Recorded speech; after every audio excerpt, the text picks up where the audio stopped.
Muito boa noite, pessoal. Estamos aqui iniciando mais um Kung Fu Talk, nossa conversa Kung Fu, aqui direto de São Francisco, Califórnia, nos Estados Unidos, aqui no meu templo da Lotus Branca, que eu chamo meu estúdio de Kung Fu.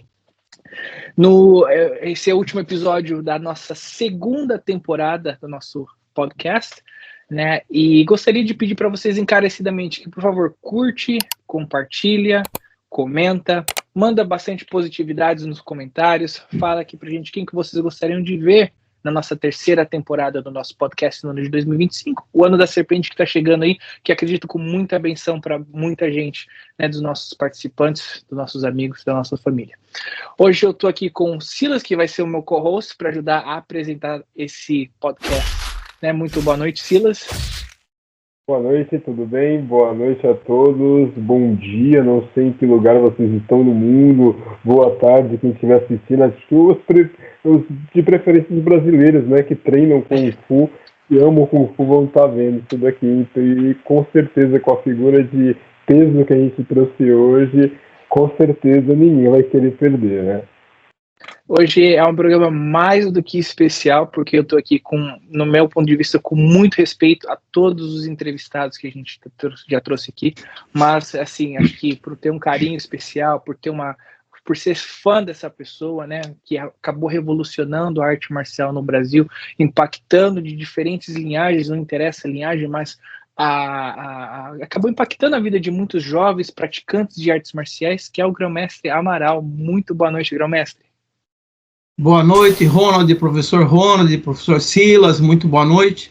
É um prazer estar com vocês, poder conversar um pouquinho com vocês, passar um pouquinho do que os velhos já passaram, né? Saber o que os novos estão fazendo, e se eu for útil de alguma forma, ficarei muito feliz. Grão-Mestre, é uma honra ter você aqui no nosso programa, ter aqui o senhor no nosso podcast, a gente poder estar conversando sobre a sua trajetória na arte marcial, sua bagagem na arte marcial. Nós não temos nem comparação com um pouquinho que a gente já treinou, que a gente treina, com a sua experiência de vida e com a sua experiência na arte marcial. Então, eu acho que vai ser muito válida a nossa conversa. Eu estou assim, né, um pouco emocionado por ter uma pessoa tão importante na arte marcial, no estilo no Brasil, hoje sendo entrevistado. Não gosto de falar entrevistado porque fica algo muito formal, mas é uma conversa simples, uma conversa gostosa que a gente vai ter em relação à arte marcial. E com certeza, né, você também vai compartilhar aí experiências de vida, experiência na arte marcial, que se você se sentir, tiver a fim de conversar, pode se sentir à vontade, porque isso aqui é mais que uma homenagem para o senhor, né? Mais que uma homenagem para os nossos fãs, para os nossos ouvintes do nosso podcast. Lembrando que a gente está no YouTube e também no Spotify, antes que eu esqueça. Spotify lá, se você prefere ouvir ao invés de assistir, a gente também está presente no Spotify. Grão-Mestre, queria começar o nosso programa hoje fazendo uma pergunta em relação àqueles que não conhecem. Claro que você tem uma carreira extensa dentro da arte marcial, mas como foi o seu primeiro contato com Kung Fu? O que te inspirou? Quais estilos você praticou que você gostaria de estar mencionando? Mestres, professores que impactaram a sua vida? Né? Qual foi o seu primeiro contato com a arte marcial?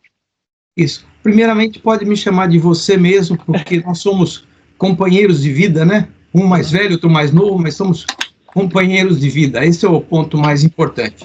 E o respeito não vem só dos títulos, vem da expressão de cada um, é exalado de cada um. Então, isso já é suficiente.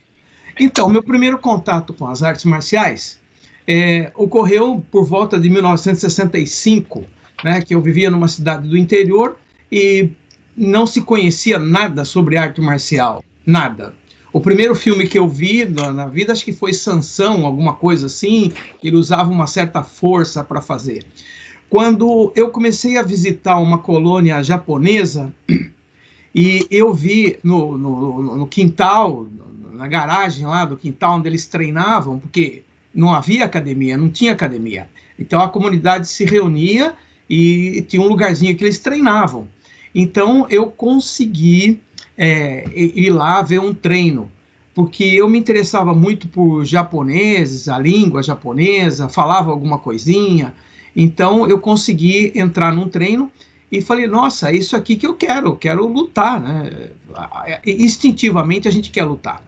Então eu conheci o judô ali, através do judô, Mas houve um problema, porque, vamos dizer assim, o único sapo de fora era eu, porque a maioria eram orientais, né? E havia mesmo, assim, sem maldade, mas havia mesmo uma certa diferença, né? Tipo assim, você é de outra raça, então fica lá. Então, eu não falo com maldade isso, eu falo que isso vem naturalmente com as pessoas, né? E então eu não conseguia entrar, treinar com eles. Mas aí o que acontece? Eu usei uma artimanha, né? Começou a minha artimanha aí na estratégia de luta, que eu comecei a convencer as Obasan, que são as mamães, né? Comecei a convencer elas, conversar com elas, e elas deram a ordem para eu poder entrar no treino, né? Então eles tiveram que obedecer essa ordem e tal. Mas em conclusão disso, eu apanhei muito, porque eu não sabia nada, né? Não sabia nada lutando com alguém que sabia, apanhei muito. Mas esse apanhar muito foi interessante, porque chegou um dia que eu resolvi parar de apanhar. E eu comecei a bater nos meninos lá. Aí as mães, os pais entraram no meio, para tudo, ele para de jogar alguém na parede, que tá bom, né? Então foi aí que eu fui ganhando um certo respeito e fui ficando no meio da arte marcial. Então esse foi o primeiro contato da arte marcial em si. Uma coisa que eu quero deixar bem claro aqui, eu sou praticante também de arte marcial japonesa, sou faixa preta de Karate Shotokan. Pessoal, para quem conhece, está ligado aos aspectos mais antigos e mais tradicionais da arte marcial japonesa, essa época que o mestre Amaral está falando, a gente está lidando com um japonês que veio do pós-guerra, né? Um japonês que está mais agressivo, que estava mais ter sentido com a situação da qual estava vivendo, estava saindo de um país devastado, né? E foi com essa migração, com essa vinda para cá, direto do Kasato Maru, né, que foi o primeiro navio que chegou aqui com os japoneses, com essa migração, que o nosso mestre Amaral teve seu primeiro contato. E realmente era assim, tá? Era assim, ele esteve ali dentre os pioneiros ali, talvez dos estrangeiros, a treinar arte marcial japonesa, e realmente eu uso isso dos meus senseis. Foi realmente assim que se deu o início, né, do contato do brasileiro para com a arte marcial japonesa, fosse ela judô, kendo, karate-do, né, independente do estilo, tá, gente? Foi com o tempo que as coisas foram se modernizando, foram melhorando. O japonês entendeu que nós estávamos ali para acolhê-lo, né, para fazer dali a segunda casa dele, e hoje nós temos a segunda maior migração japonesa do planeta, né, assim como São Francisco é a segunda maior migração chinesa aqui do planeta, né? Eu tenho duas coisas para você, Silas. Eu tive muito contato com o pessoal do Masutatsu Soyama. Entende? Inclusive, quando ele veio ao Brasil, que ele passou na Avenida Paulista, que as pessoas perfilaram na Avenida Paulista para o carro dele passar, eu estava lá. Entende? Conheci muita gente do Shotokan, o estilo que não recua. E eu, como estrategista, eu pensava, por que nunca recuar, né? Então, eu estudava sempre a situação, por que nunca recuar? Mas é um estilo, assim, por demais forte, né? As histórias de Masutatsu Soyama, o estilo do Shotokan, foi muito... Tudo isso influenciou na nossa vida marcial, vamos dizer assim. Sim, e assim, é próprio dos estilos japoneses, né? Tanto o mestre Funakoshi Sensei, com quem o Oyama treinou, né? Como o Oyama mesmo, que veio posteriormente a fundar o Karate Kyokushin, tá, gente? Eles têm esse legado. A própria palavra os, né, significa pressionar, suportar. Está difícil, mas eu vou aguentar, né? É um dos significados literais dessa palavra. Muita gente banaliza essa palavra hoje em dia, mas quem conhece, está ligado ao aspecto mais tradicional da arte marcial japonesa, sabe o profundo sentido filosófico que isso tem. É uma honra, muito feliz em saber. O mestre, para mim, só fazendo esse adendo, é muito especial, porque numa época em que eu também era um garoto, fã de arte marcial, né, nos anos 80. Eu não dispunha, minha família vinha de uma origem muito humilde, não tínhamos dinheiro para treinar, o que eu tinha eram as revistas. E eu já conheci o mestre Amaral dali, né? Eu falava, caramba, que coisa incrível, né? E, assim, com o tempo foi passando, aos meus 14 anos tive o primeiro contato, foi onde eu consegui praticar o Kung Fu, foi a primeira arte marcial que eu treinei, foi estilo Garra de Águia. E aí nas competições a gente olhava os mestres, mas era algo tão longe, né? Pra gente que estava começando, tão intocável, que a gente só olhava, assim, eu vi o mestre Amaral ali, com o cabelo pretinho ali, assim, divididinho, todo arrumado, assim, momento ali na mesa de honra, falava, nossa senhora, coisa incrível, né? Um dia... E você sabe que o karatê tem muitas fotos antigas que aparecem os mestres numa posição de louva-a-Deus, na posição do estilo louva-a-Deus ali e tal. Então há um aproveitamento, né? Eu acho que essa mentalidade do povo japonês em realizar os katas foi por demais inteligente, porque não havia tempo hábil para treinar todos os katas de 100 e poucas posições, né? Então eles fizeram um enxugamento das posições e resultou nesses katas que são mais curtos e mais objetivos, porque não havia tempo, né? Então, como você mesmo falou, pós-guerra, o sujeito saía procurando cavalcar, ver se achava uma batata para comer e tal, então não tinha tempo para fazer muita coisa. Então eles foram inteligentes no sentido de reduzir e praticar mais, né? Quer dizer, então, naquele momento foi um momento de aproveitamento das artes marciais, porque a gente tem pela história que talvez tenha vindo da Índia, China, e da China para o Japão. Então o Japão pegou aquilo e reaproveitou daquilo, que é mais ou menos o que eu fiz no Brasil com o Kung Fu a lá brasileira, vamos dizer assim, né? Mas a gente vai conversar sobre isso.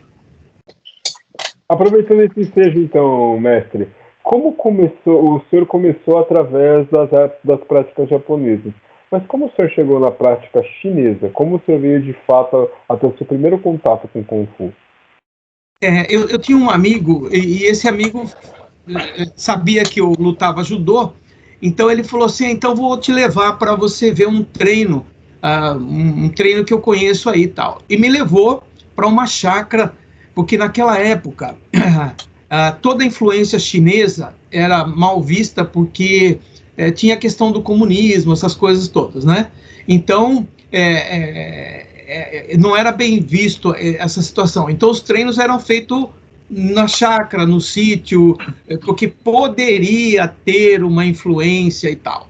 Então, o que aconteceu? Eu fui lá ver esse treino e não sabia o que era, nem como chamava. Aí eu olhei e falei para mim mesmo, falei assim, olha, eu não sei o que é isso daí, mas é isso que eu quero. Entende? E aí começou a minha prática no Kung Fu, e aí me mudei para São Paulo e comecei a praticar um pouco mais próximo das pessoas de artes marciais que tinham em São Paulo. Foi por aí. E foi realmente com o estilo louva-a-Deus que o senhor se iniciou, ou foi outros estilos? Não, foi um outro estilo chamado Chan Tao Chuan, né? Chan Tao é o caminho, Tao é caminho, né? Chan é o pensamento, o caminho através dos pensamentos, né? Então, como que a gente pode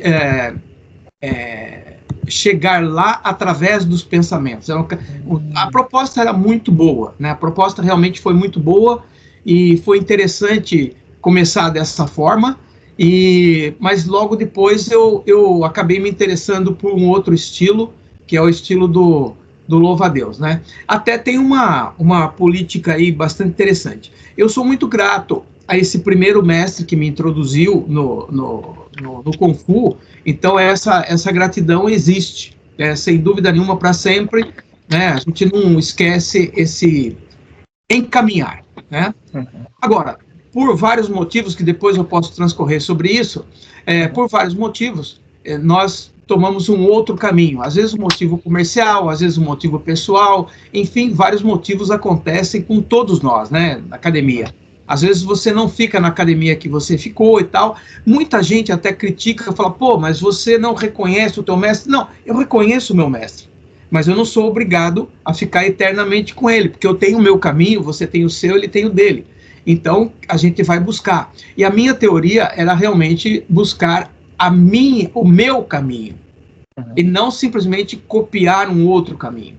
Então, aí que há uma certa, né, ou você busca a sua liberdade mesmo, ou você fica só copiando o que te passaram, né? Então, por essa razão, a gente passou para outro estilo. Aí eu comecei num outro estilo, né? Comecei com o mestre Li Wenkai, né, que era um dos 4 chineses que introduziram o Kung Fu no Brasil, e naquela época também havia uma politicagem sobre você ser chinês, não ser chinês, ser japonês, não ser japonês, ser brasileiro, etc. e tal. E o que aconteceu? Eu comecei com o estilo Garra de Águia, inclusive eu tenho uma foto na internet com o emblema da Garra de Águia, com o mestre Li Wenkai, lá no Parque do Ibirapuera. E eu considero o mestre Li Wenkai um tremendo de um mestre, é super técnico, super cordial, sempre foi muito cordial comigo, sempre vivemos muito bem. E eu tenho uma foto com ele lá no Ibirapuera, treinando com o estilo Garra de Águia. Mas havia um senão aí no meio, mas ele não é chinês, né? Vai praticar e tal, né? E aí, então, o mestre Li, como bom apaziguador, falou, não, então eu ensino um outro estilo para ele, que não é o estilo da família e tal, né? E me ensinou o louva-a-Deus. A surpresa que eles não sabiam é que o estilo louva-a-Deus acabou superando o estilo Garra de Águia em desenvoltura. As nossas academias do estilo louva-a-Deus bateram o Brasil inteiro. Então, né, eu não estava errado no princípio que eu tinha. Eu aceitei a fagulha pequena, mas ela cresceu. Que interessante, mestre. Aos senhores que são mais jovens, tá? Só para contemporaneizar aqui a questão, para deixar bem claro, né? O estilo louva-a-Deus é muito famoso e conhecido dos jovens, mestre. Acho que hoje o Bruce Lee está muito na moda, né? Voltou à moda, né? Bruce Lee, tá, gente? Para quem não sabe, ele teve acesso ao louva-a-Deus, ele aprendeu com um amigo dele que chamava Phil Rosano, ele não chegou a terminar o sistema, mas aprendeu alguma coisa, se não me engano ele aprendeu uma forma, não vou me lembrar agora o nome da forma, né? Mas de fato ele aprendeu uma forma dele aqui, né? Uma foto dele fazendo essa posição, e esse amigo dele era louva-a-Deus 7 quilos também. O pessoal mais novo com certeza conhece o jogo Mortal Kombat, começou com o praticante de louva-a-Deus até hoje. Hoje o jogo já andou muito para frente em critérios técnicos, né? Eles utilizam dublês mesmo para fazer a captura de movimentos marciais, e todos que estão ali fazendo essas capturas de movimentos são louva-a-Deus, mesmo que eles estejam representando outros estilos, são alunos dessa pessoa com quem começou o projeto do Mortal Kombat. Então é um estilo amplo, sem falar que já foi praticado por políticos chineses, realeza chinesa isso já chegando na modernidade, e realmente o louva-a-Deus ele é um dos estilos mais populares que existem no planeta, né? João? Não, só queria fazer um adendo em relação à trajetória, né, do grão-mestre, né, que acabou buscando ali, começando um estilo, partindo para outro sistema, e aí realmente o seu caminho te levando ao Kung Fu louva-a-Deus e virando sua paixão de vida, acredito eu, até o presente momento. Lembro que eu também acabei começando a treinar um estilo não tradicional no Brasil, na época de 2006, quando vindo para os Estados Unidos eu sempre buscava essa questão de origem, sempre gostava muito da parte histórica, e não encontrava em lugar nenhum por não saber, né, a real origem daquele sistema. Também tenho muito carinho, muito apreço, muito amor pelo meu primeiro professor, pelo meu primeiro Sifu, por ser a pessoa que me abriu as portas, né, me dado a introdução da arte marcial como significado na minha vida, e a partir, talvez se não fosse por ele, hoje eu não teria praticado outros estilos, né, sou formado em Tai Chi, treino Wing Chun, de Kung Do, hoje dos estilos tradicionais, né? Estou representando o Kung Fu de Hakka também através do meu Sifu.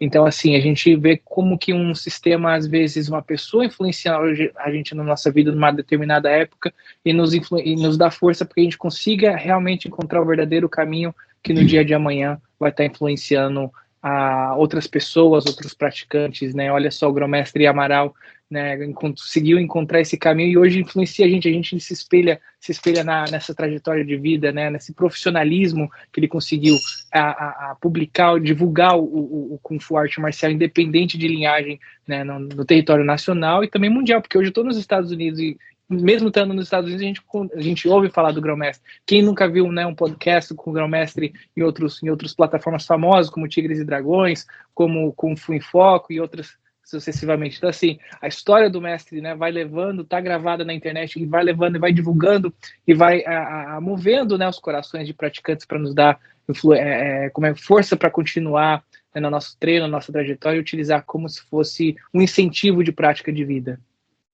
Então, isso é muito importante ser relatado, né, que é a questão do estilo, porque, vamos dizer assim, não é aquela questão do meu estilo, né? Não existe estilo melhor, existem pessoas que treinam melhor alguma coisa. E outra, precisa haver também uma introspecção. Quem é você? Como é você? Então, às vezes, você entra num estilo, mas vai se encontrar no outro. E outra, como que nós ficamos sabendo do Kung Fu e fomos incentivados pelo Kung Fu? Através do Bruce Lee. E o que o Bruce Lee fez? Ele não trouxe um estilo, ele pesquisou vários estilos até descobrir o que ele próprio era, né? E trouxe para nós. Seja ele bom, o melhor do mundo ou não, seja ele só artista, não seja lutador, etc e tal, isso é uma discussão que vai longe. Mas o que importa é que é o seguinte, quantas pessoas ele incentivou a praticar e chegar lá como eu, você e outros aí. Então, isso é o que importa, realmente, né? Então, e outra, às vezes a gente descobre num estilo uma coisa e descobre no outro outra coisa. E nem por isso precisa abandonar seu pai, abandonar sua mãe, abandonar seu estilo. É uma questão de agregação. Eu, por exemplo, convivi com vários mestres aí nos Estados Unidos, né, como, por exemplo, o mestre Brendan Lai, mestre Champuy. Eu estive lá no templo Champuy treinando com o mestre Champuy, e ao mesmo tempo estava o mestre Adam Zhu, estava o mestre Brendan Lai, e treinando lá, e eles fizeram um filme, um filme denominado Os Quatro Mestres, e eu estava lá assistindo aquilo, e nos intervalos a gente conversava, fazia umas dicas, umas perguntas, e como é que é isso, e como é que é aquilo, e tal, e eu tive essa felicidade de poder conversar no particular com eles, né? Então, isso foi de uma riqueza muito grande, porque esses mestres que eu estou citando, Brendan Lai, Champuy, Adam Zhu, Doc Fai Wong, então esses mestres, eles sabem disso, eles sabem que não é só eles, eles, o estilo do outro, mais o estilo do outro, mais o estilo do outro, e o que você conseguir absorver disso, isso que é importante. Agora, nem por isso precisa abandonar, né? Que nem, por exemplo, um aluno hoje, se um aluno está assistindo aí hoje, eu sou aluno do professor Ronald, ou do professor Silas, tá? Tudo bem, você não precisa abandonar essa carreira, é só pedir para ele, dá para contratar o fulano lá, eu quero aprender um negócio do tigre, e aprende. Se tiver que mudar um dia, muda, mas a sua casa é sempre a mesma, não precisa mudar de casa, só mudou de estilo, né? Quer dizer, então, tudo isso é muito interessante de ser pensado e aprendido, não ficar nessa briga, porque fulano saiu, porque fulano fez isso, porque fulano fez aquilo, isso é bobeira. Com certeza. Se na China é normal com que isso aconteça, né, as pessoas não se encontrarem no estilo e irem para outro onde se encontram, né, e hoje em dia pode todo mundo caminhar de mão dada, né, esse é o porém, as pessoas ainda não acordaram para isso, tanta unidade, né, mas ainda faltando essa humanidade por parte das pessoas. João? Quais foram os maiores desafios que você enfrentou ao aprender o Kung Fu no início, mestre? Olha, o que eu vou dizer pode ser que soa um pouco estranho. Eu não encontrei desafio nenhum. porque eu já treinava judô e apanhava muito, então eu já estava acostumado a apanhar, então não tinha problema nenhum. Apanhar mais uma vez era apenas mais uma vez. Para vocês terem uma noção, no judô eu praticava 70 quedas antes de começar o treino. 70 quedas antes de começar o treino. Então eu já tinha apanhado muito antes de começar a treinar. Então, quando eu entrei no Kung Fu, achei lindo, maravilhoso, porque o Kung Fu dá uma sequência mais desenvolta, né? Ele faz os movimentos, vai sequenciando os movimentos e tal. Então, eu achava que aquilo não tinha fim e eu podia seguir sem fim aquilo lá. Então, eu achava lindo, maravilhoso. E fui fazendo. Então, eu não tive dificuldade nenhuma para aprender o Kung Fu, né? Tive dificuldade, sim, quando eu lutei. Sempre tem alguém que luta melhor que a gente, bate na gente, você não gosta muito, mas você vai aprendendo. Então, eu não tive dificuldade nenhuma. A dificuldade nós tínhamos quando eu comecei a dar aula, e principalmente nas cidades do interior, o pessoal não era tão desenvolto como agora, não tinha nem televisão direito, não tinha filme, não tinha nada. Então, as pessoas... quando eu abri a primeira escola lá no interior, a gente colocava lá Kung Fu, faz bem para o corpo, faz bem para a mente, etc. e tal, e tal, e tal. Então as pessoas chegavam, colocavam a cara na porta, assim, metade para dentro, metade para fora, e olhava. Aí quando você ia lá, falava, pois não, entre aqui para você ver o treino. Elas saíam correndo, dizendo que iria apanhar de alguém. Então, não entrava ninguém na academia, você passava necessidade, porque não tinha aluno, né? Então, essas foram as dificuldades que nós tínhamos de ensinar o Kung Fu. Mas de aprender eu não tive, não. Eu tenho uma pergunta ainda dentro desse contexto, mas com um contexto um pouco diferente. O senhor praticamente abriu caminho nessa mata fechada, né? Com uma faca de cozinha, né? Porque literalmente foi isso que aconteceu. Como foi isso, mestre? Assim, porque foi necessário uma força. O senhor formou mestres do Brasil hoje de louva-a-Deus. Quem que é mestre hoje de louva-a-Deus, independente de ter ido para o sistema, que não passou pela mão do senhor ou pela avaliação do senhor, para de repente passar uma faixa, ou para de repente pegar uma faixa preta, ou aluno de alguém para se graduar? Quem não, né?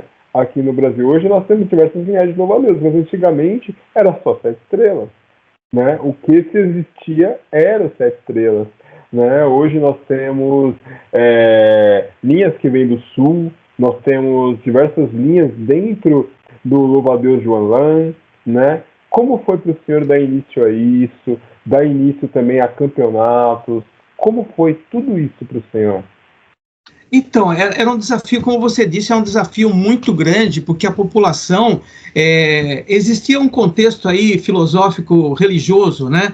As religiões naquela época, principalmente pregavam que toda luta não prestava, isso aí é coisa do demônio, não pode, é luta, não pode fazer, entendeu? Então a gente tinha várias coisas contra, né? Tinha aquele cara que não conhecia a luta, não queria ir na academia para não apanhar, porque achava que ia apanhar.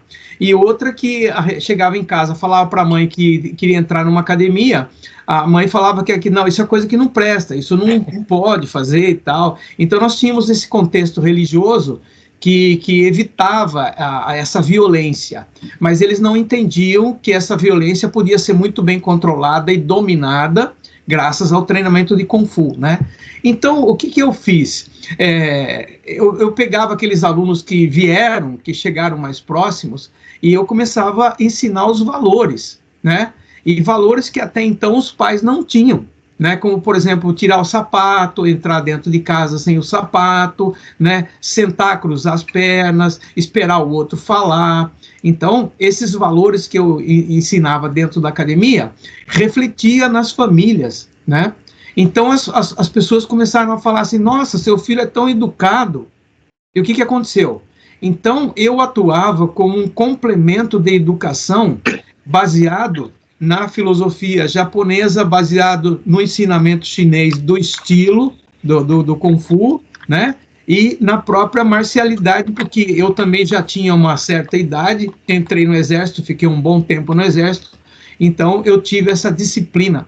Então, porque exército também é uma arte marcial, né? Então, o que eu fiz? Eu juntei isso tudo e comecei a aplicar. Então, as pessoas começaram a ver que os seus filhos eram mais educados que estavam na academia de Kung Fu. Então, isso foi trazendo outros, até que alguns pais começaram a chegar na escola, né? E só adiantando um pouco para frente aí do negócio, chegou um ponto que a gente percebia, né? Você percebe nas pessoas o que está acontecendo. Você sabe como é que é. Pô, desculpa.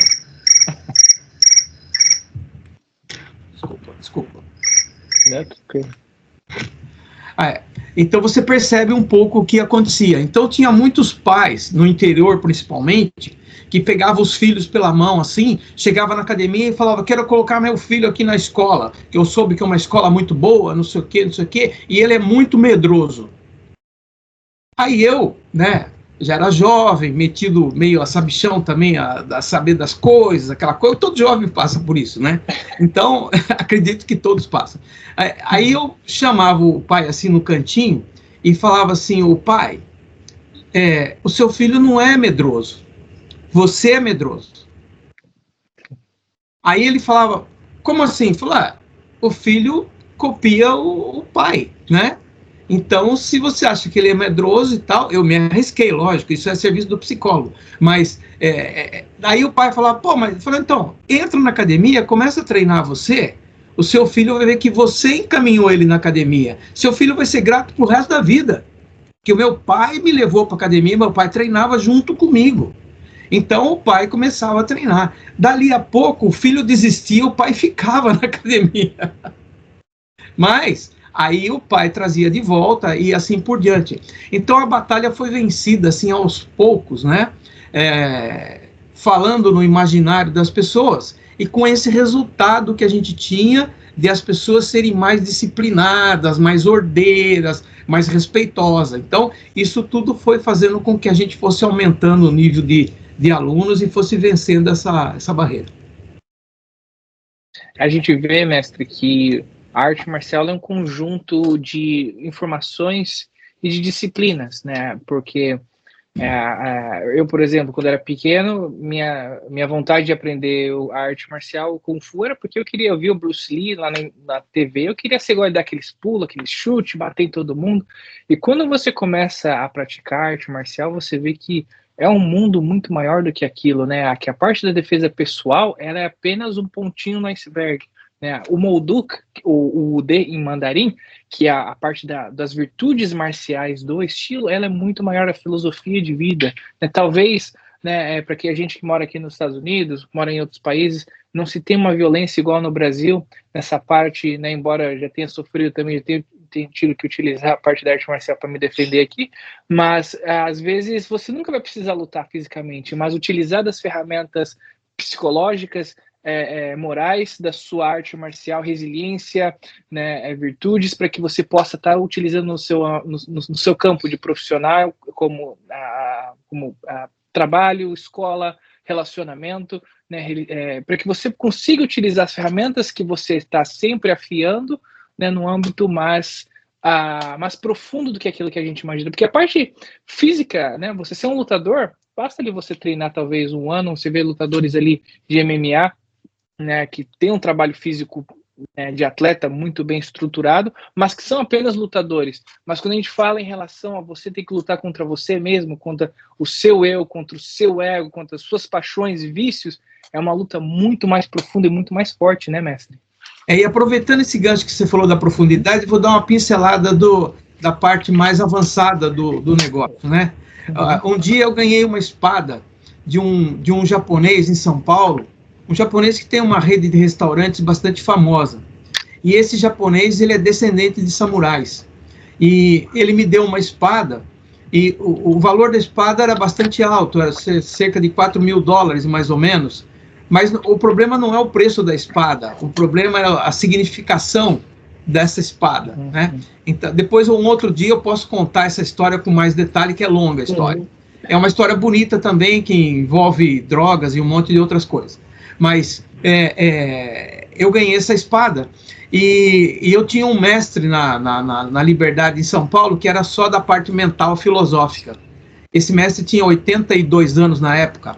E aí eu falei para ele, mestre, eu ganhei uma espada, né? E aí então ele olhou para mim e falou, se você gostou da espada? Eu falei, adorei a espada, porque veio da descendência de um samurai, né? Aí ele pegou e falou assim, então eu posso te dizer que se você ganhou uma espada só é dada para quem sabe cortar, né? E aí então eu falei assim, então quer dizer que eu sei cortar? Ele falou, olha, se você ganhou, provavelmente você sabe cortar. Mas quem sabe cortar, jamais cortará. Olha só. Ou seja, vai de encontro a isso que você acabou de falar. Por quê? Porque vamos dizer assim, eu tenho uma espada. Por quê? Porque eu sei cortar. Mas se eu sei cortar, eu não preciso cortar, porque a providência divina já cortará por mim. Então, quando a pessoa busca uma coisa, ele busca desenfreadamente aquilo, sem antes procurar o dono daquilo. E quando ele procura o dono daquilo já cortou para ele. Então ele precisa entender que não importa se seja dinheiro, seja lá o que for, quando ele entende isso. E aí a profundidade do que você acabou de falar e que nós estamos falando. Mas isso é conversa para outra live. Eu acho muito interessante isso que o senhor está falando, mestre, porque o que acontece? Eu comecei no Kung Fu com 14 para 15 anos, né? E como toda criança regada a Bruce Lee, que era o filme da época, regada a Kung Fu Ainda Continua, do David Carradine, regado ao Grande Dragão Branco, né? Queria lutar. Né? E naquela época a gente chegava na academia, se a gente apanhava, a gente voltava, porque aí o cara era muito bom, né? E a gente queria saber fazer o que ele fazia. Eu fui para a minha primeira competição de contato aos 15 anos. Primeira vez que eu nocauteei alguém, eu tinha 15 anos, né? Muito cedo. Hoje em dia, por exemplo, eu não deixaria, por exemplo, um filho meu nessa idade participar de uma competição de contato, tanto que mais tarde isso me trouxe problemas, né? A primeira vez que eu deixei Kung Fu foi porque no Dia dos Pais eu tive a minha primeira convulsão e uma das suspeitas eram justamente por causa do excesso de pancada que você levava ali, numa época onde a gente nem tinha atadura por baixo da luva, onde a gente lutava numa quadra, não se tinha o Leitai, né? Era cimento, era quadra, tatame no antigo ginásio lá no Panelão da Polícia Militar, ali no Tietê. Então, foi a primeira vez que eu larguei o Kung Fu foi por isso. Porque eu sonhava em ser um campeão, né, de luta. Forma eu não quero. Minha mãe pegou e falou, mas filho, as outras pessoas são filhos de alguém, né? Eu falei, mãe, apanhei a vida toda, agora que eu estou batendo, você está brigando comigo? Eu falei, poxa, você vai apanhar a vida toda, né? E ali eu deixei. Aí depois de um tempo eu voltei, mesmo sabendo que eu não podia, né? Anos mais tarde. Mas aí surgiu a faculdade para fazer. E aí eu estava um dia em casa triste, chateado, coisas da vida, né? Por causa dessa convulsão, eu tinha passado na Força Aérea e não tinha conseguido passar do TAF justamente por conta da convulsão, não que ela me afete de maneira significativa, mas preciso tomar remédio. A minha é muito mais emocional, né? Graças a Deus, eu sou uma pessoa perfeitamente normal, continuo treinando, competindo, e foi aí que quando eu conheci um sensei meu que eu me aproximei das formas, né? E eu consegui compreender todo esse outro lado na arte marcial depois de adulto que existe e que eu não sabia. Porém, em toda essa questão, tem uma coisa que eu acho muito interessante no Grão-Mestre Amaral. O Grão-Mestre Amaral foi um dos primeiros a trabalhar essa questão filosófica da arte marcial. Até porque, até então, quem conhece a história do Mestre Liu Ying-Kei sabe que Liu Ying-Kei treinava Karatê. Ele teve algumas informações ali que ele ouviu do Karatê, né, daquele japonês que eu comecei no início da live, a respeito do Kung Fu, credenciando o Kung Fu, que ele não gostou, e aí ele decidiu falar, eu vou mostrar a vocês que o Kung Fu é forte. E dali para frente ele começou a ensinar, nessa leva ele teve o professor Amaral. O professor Amaral também deve ter passado por isso, porque ele fez questão de mostrar ao Brasil um Kung Fu robusto, né? como é o caso do Garra de Águia, como é o caso do Louva-a-Deus, né? Ele foi buscar credenciamento, né, no Cuxu, foi buscar posteriormente o Shuai-Chao, que nós hoje chamamos de Kuai-Jiao, né? A escola no qual eu treino. E hoje, vendo tudo isso, né, diante dessa situação, eu vi que o Senhor foi um dos pioneiros a trabalhar essa questão filosófica, porque antes era treinar uma prática robusta, que era tão forte que batia de frente com qualquer luta. Essa era a vibe que tinha, né? Mas o Senhor foi o primeiro a trabalhar esse aspecto. Mestre, como isso surgiu?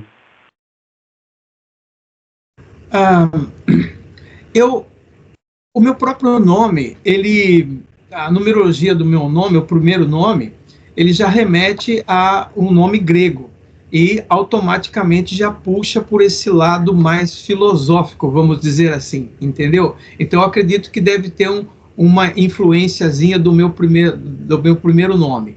Mas como eu adotei na vida militar e na vida do Kung Fu o segundo nome, que é Amaral, Amaral já gera liderança, foi o que eu fiz a vida inteira. Em todas as coisas que eu fiz, eu sempre fui líder, embora seja pequenininho e tal, mas sempre fui líder.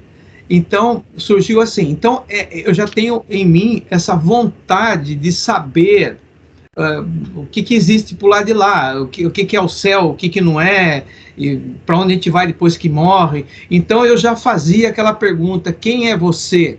Né? De onde você veio? Né? Qual o seu papel? O que você está fazendo aqui? E quando você morrer, para onde vai? Então, eu sempre me perguntava isso. E o Kung Fu, através dos 3 pilares que sustentam o Kung Fu, me deu uma resposta um pouquinho mais ampla sobre isso. Porque até então, eu tinha a história de família, que era uma mistura de família. Uma parte era católico roxo, outra parte era protestante, outra parte era espírita, outra parte era isso e mais aquilo. Então, eu tive uma base mais ou menos grande do que é o espiritismo, do que é o cristianismo, do que é o catolicismo, enfim, né? Mas o Kung Fu realmente, através do Zen budismo, não da religião budista, mas através do Zen, que é um dos pilares do Kung Fu, a minha cabeça foi abrindo, né?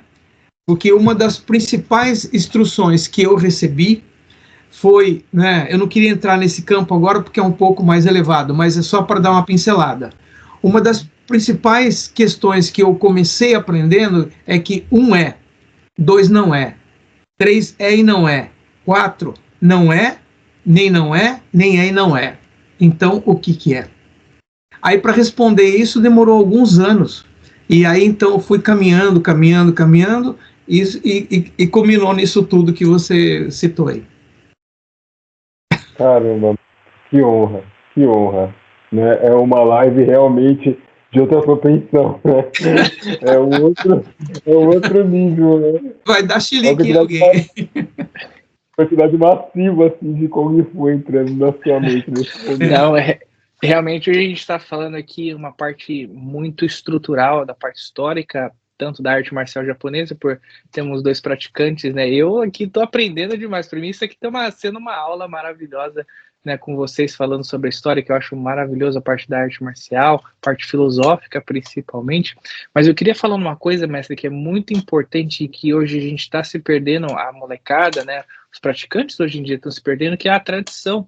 Eu queria saber o que o senhor pensa da tradição dentro do Kung Fu. Como é importante a parte tradicional, né, dentro do Kung Fu, o que, no seu ponto de vista, é a tradição? Porque alguns acreditam que tradição é apenas guardar nomenclaturas, outros acreditam que tradição é passar um conhecimento. O que seria a tradição e quão importante é dentro do Kung Fu, grão-mestre?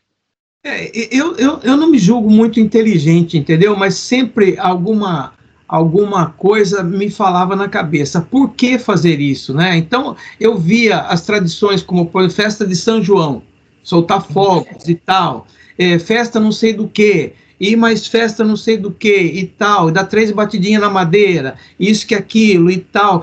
Porque isso não pode chupar leite com manga. algumas coisas assim, entendeu?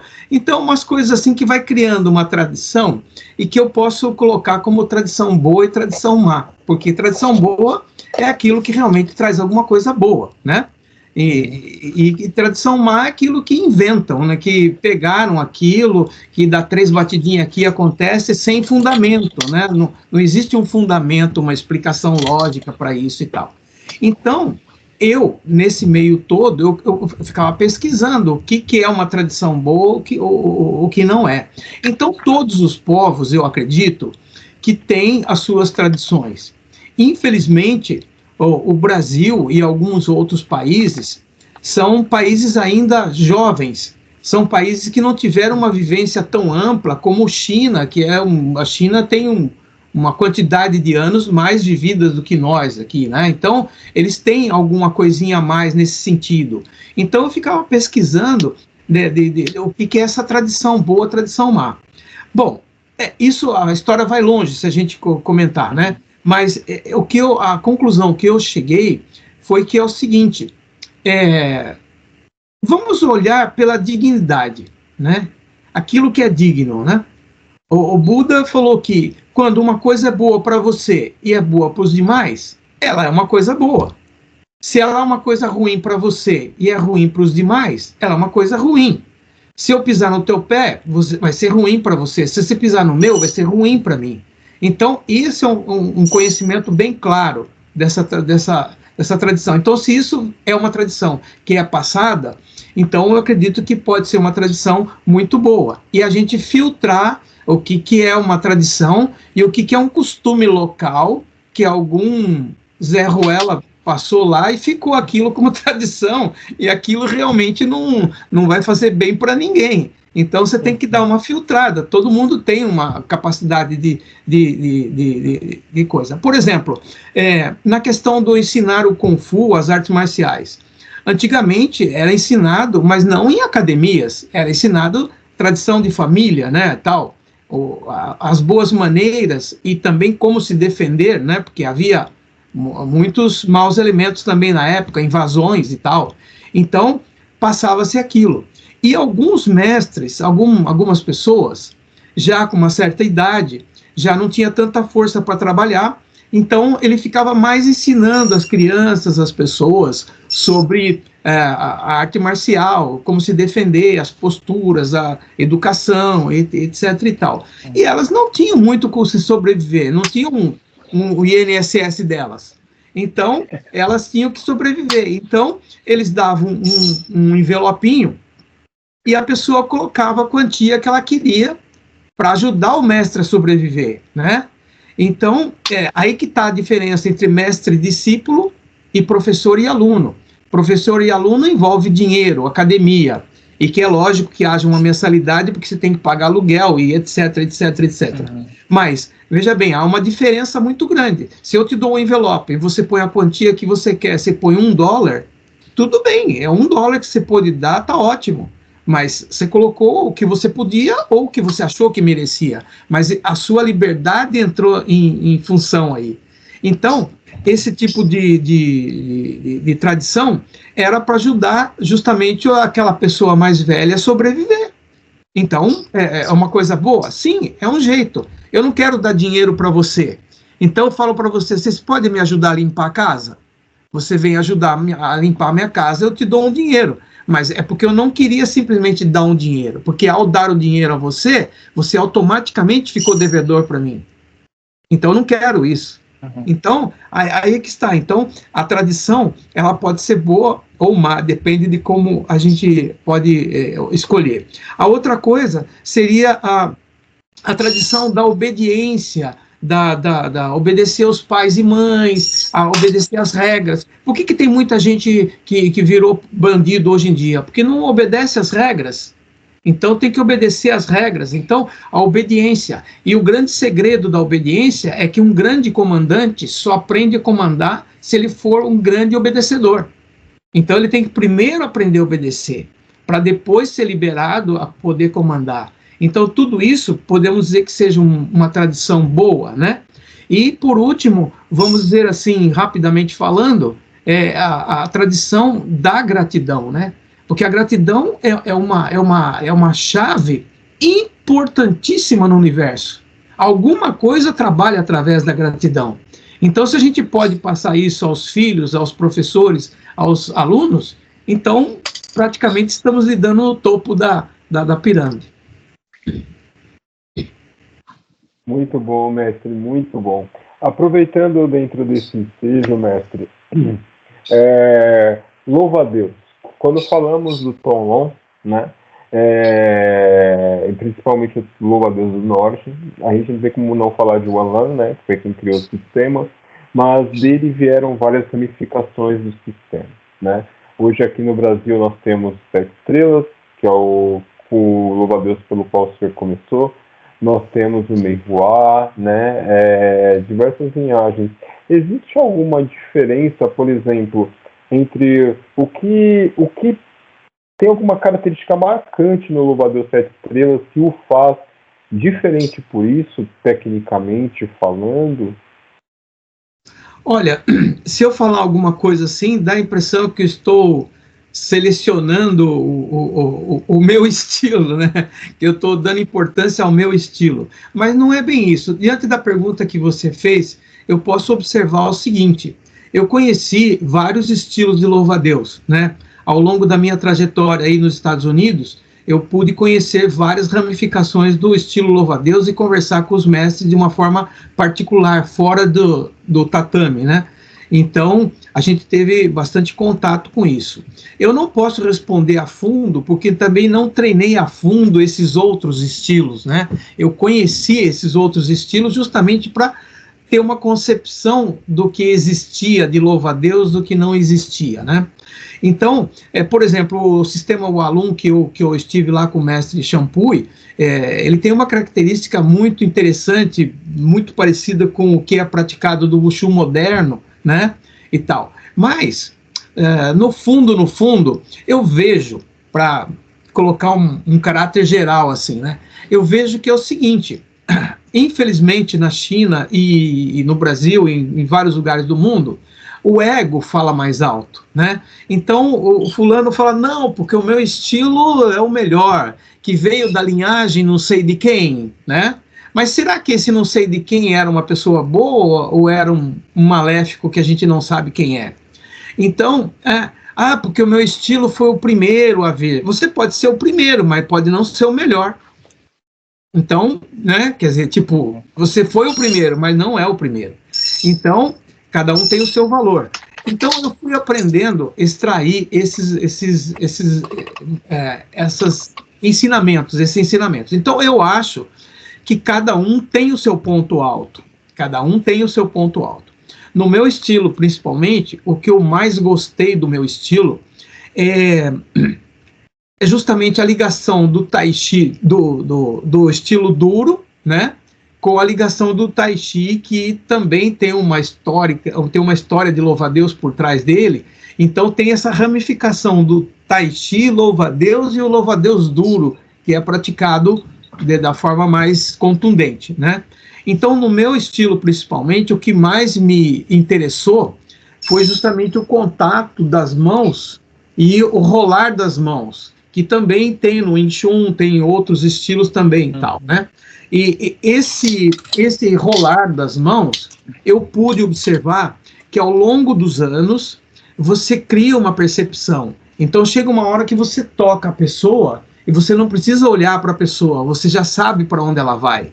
E você bloqueia, né? E com o passar do tempo, se a pessoa treinar muito tempo, mas muito tempo e treinar bastante, com a devida compenetração necessária, então ele pega uma essência onde ele para, olha no olho do adversário, ele sabe se o adversário mexeu o dedão do pé dentro do sapato. Então ele percebe isso. Então é por isso que o Bruce Lee, eu acredito, essa é uma teoria minha, eu acredito que o Bruce Lee percebia quando o cara ia começar a sair, ele saía, entrava pelo meio, batia e voltava, e o cara nem percebeu. Então, quer dizer, ele tinha uma percepção prévia. Então, nesse estilo do louva-a-Deus que enrola as mãos, eu percebi isso do meu estilo. Mas também percebo que os outros estilos têm muita coisa que talvez desenvolvendo com mais tempo e mais propriedade, você poderia somar. Foi aí que eu comecei a pesquisar vários estilos e não ficar somente num estilo, né? Então, a minha saída para outros estilos foi a busca desse conhecimento. Falei, cada um deve ter algum ponto bom. E tem, cada mestre tem um ponto bom. Cada mestre tem uma coisa boa. Como eu disse, eu posso estar eternamente nesta casa, mas eu posso ser amigo e primo das outras casas, depende. O que eu acho muito interessante, mestre, é essa percepção, voltando só um pouquinho atrás em relação ao Bruce Lee, embora o Jeet Kune Do, a arte da interceptação, se você for parar para pensar, existem, não vou entrar tanto a fundo em relação à parte técnica, em relação ao sistema de interceptar, mas é muito interessante porque eu tenho meu Sifu Harinder Singh, que é meu Sifu de Jeet Kune Do, tem várias histórias maravilhosas, ele conta sobre o Bruce Lee, sobre os praticantes, os professores dele que treinam diretamente com o próprio Bruce Lee. Realmente isso é verdade, a percepção que ele utiliza, né, através dos treinos que ele passa para a gente, é sempre você, né, utilizar a parte da interceptação, da movimentação, para que você possa estar um passo à frente do seu oponente, não só esperando o movimento, né, sair da guarda dele, a postura sair da guarda dele, mas existem coisas, fragmentos no corpo que sempre vai dar sinal para que a sua resposta possa ser bem eficiente na hora do combate. E você falou uma coisa interessantíssima, né? Então, muita gente hoje, ele procura o que dá mais dinheiro, o que é mais bonito, o que dá mais nome, etc e tal, mas eles se esquecem que a raiz de tudo é em outro lugar, Eu, por exemplo, aproveitando essa oportunidade que vocês estão dando aqui de falar aqui, eu tenho vivenciado alguns momentos que são muito interessantes relacionados a isso. Então, além através do caminho da arte marcial, a gente chega nisso. Mas você pode também chegar através de outros caminhos. Também, de repente, se for um padeiro, pode chegar através da padaria, você pode chegar lá, desde que você faça a ligação necessária.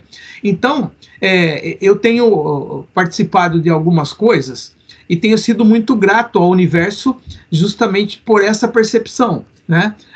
Por exemplo, outro dia eu estava conversando com um amigo aí em São Paulo, né, através do WhatsApp, e esse amigo foi fazer algumas perguntas e eu já respondi a pergunta um segundo antes dele fazer a pergunta. Ele falou, pô, mas que incrível, eu fiz essas duas perguntas para te fazer e você respondeu antes e tal. Então, eu acredito que isso seja a percepção que a gente desenvolve através desse treinamento, desse caminho, né? Então, o Kung Fu é um caminho grosseiro, um caminho de pancada e tal, mas ele leva você para um caminho não grosseiro, né?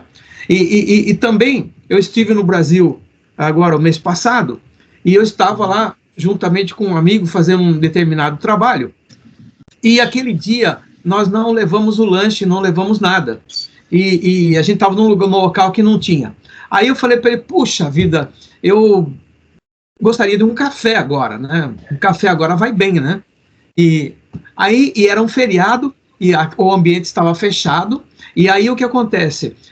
5 minutos, 10 minutos depois, bateu alguém na porta.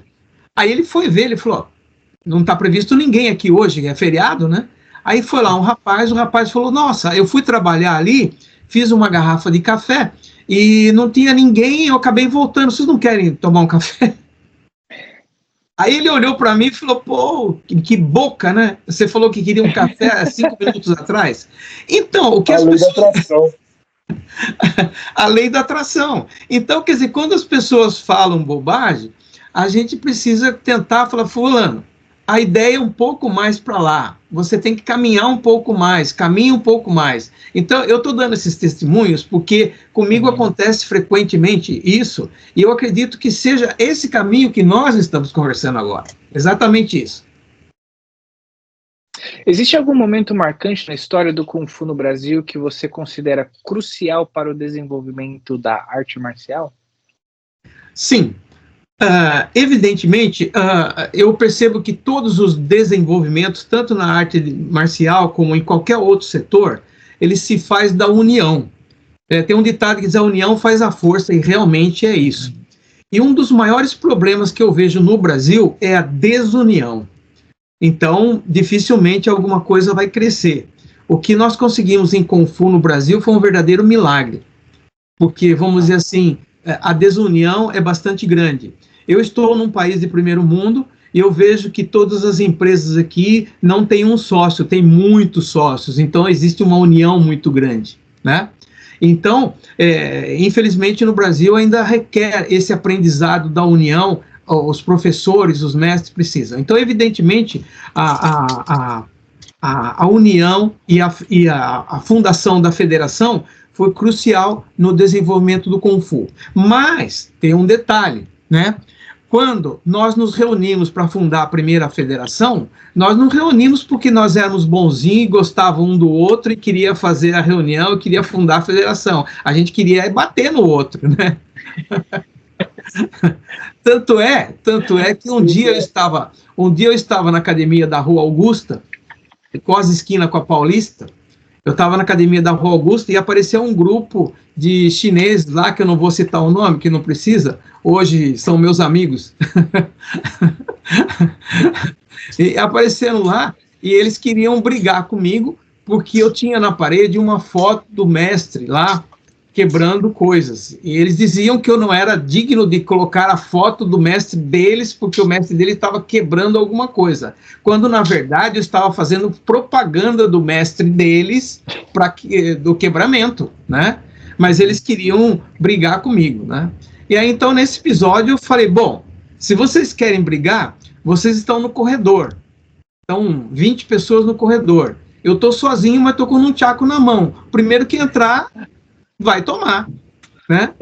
E aí eles pensaram, falou, ó, todos vocês não conseguem me pegar porque estão fechados no corredor, né? Eu falei, eu tô com um tchaco na mão, o primeiro que entrar vai cair. Aí, conversa vai, conversa vem, acertamos o ponteiro e tal, mais tarde conversamos a respeito com o mestre e tudo se resolveu, hoje está tudo muito bem, né? Mas era mais ou menos isso. Então, a fundação da federação não aconteceu de livre, espontânea, vontade, sorridente, entendeu? Aconteceu porque a federação de kickbox, de boxe, que era do pai que era do pai, não, onde tinha o pai do Éder Joffre, tinha o Éder Joffre e tinha o pai dele, né? Então, a federação de boxe de São Paulo era muito envolvida com esse processo. E nós queríamos fundar a nossa escola e não tinha onde colocar, não tinha onde fazer a escola. Então foi filiado por agregação na Federação Paulista de Boxe, entendeu? Então se queria abrir uma academia, fazia lá e pedia o alvará de funcionamento para kickbox, aliás, pelo boxe, desculpa. Então, quando houve uma intenção do governo de separar essas federações, o presidente lá do Rio de Janeiro chamou a gente e falou, olha, vocês se reúnem e fundam a Federação de Kung Fu, que vocês entendem Kung Fu, a gente não entende nada disso, então fica boxe, Kung Fu e etc, etc. Então foi aí que nós nos reunimos para fazer a federação. E aí volta a baila toda aquele negócio dos egos, né? Porque eu vou ser o presidente, porque eu sou mais antigo, porque eu sou mais bonito, porque eu sou mais isso, mais aquilo e tal, e fizemos tudo o que tinha que fazer e pronto, chegamos onde tinha que chegar. É por isso que houve uma disseminação e muitos saíram fora, e é por isso que eu saí fora, montei uma liga, montei 2 ligas, 3 ligas, 5 ligas, 12 filiais e tal, e fizemos os nossos contatos particulares, fomos para Califórnia, fomos para São Francisco, Nova York, Baltimore e etc. Então, o momento crucial foi aí. Não foi um momento muito bom, porque os egos eram muito inflados, mas eu consegui um contato muito bom com o mestre Chan Kowai, mestre Liu Yinkei, mestre Xiu Ping Lok, que são os introdutores do Kung Fu no Brasil. Inclusive, nós ganhamos um honra ao mérito por ajudar as primeiras comunidades orientais os 100 anos da primeira comunidade oriental no Brasil. Então, isso tudo foi difícil, mas foi muito bom. Mas o momento crucial que eu acho é realmente os professores tentarem se reunir e fazer isso que nós estamos fazendo, conversar, conhecer um ou outro, saber o que pensa, o que não pensa, como que a gente pode chegar lá, um pode ajudar o outro. É isso. Essas histórias são verdadeiras pérolas, mestre. Verdadeiras pérolas. É a época que colocava todo mundo dentro do estádio junto e bora. Falar nisso, nós fizemos um evento no Ibirapuera, o primeiro evento de artes marciais mistas, né, onde entrou judô, karatê, taekwondo, todo mundo entrou, todo mundo que existia em São Paulo entrou, tal. Esse evento foi feito por Mausler Paulinetti, com a minha ajuda e com a ajuda do Dani Hu e outros mestres ali que ajudaram. E uma das coisas que mais nos preocupava, mas preocupava muito mesmo, é que a gente estava reunindo mais de 1.000 atletas ali naquele evento, né? Karatê, judô, kickbox, taekwondo, kendo, enfim, todo mundo estava ali presente naquele evento do Ibirapuera. E o medo que a gente tinha é que aquilo virasse uma bagunça total, e um contra o outro, porque a polícia não ia conseguir dar conta daquilo. E a polícia também estava preocupada com isso. Então nós conversamos com a polícia, ajeitamos tudo, não, tudo bem e tal, e a gente rezando no canto para que desse certo mesmo e tal. Mas deu certo, foi um evento fantástico.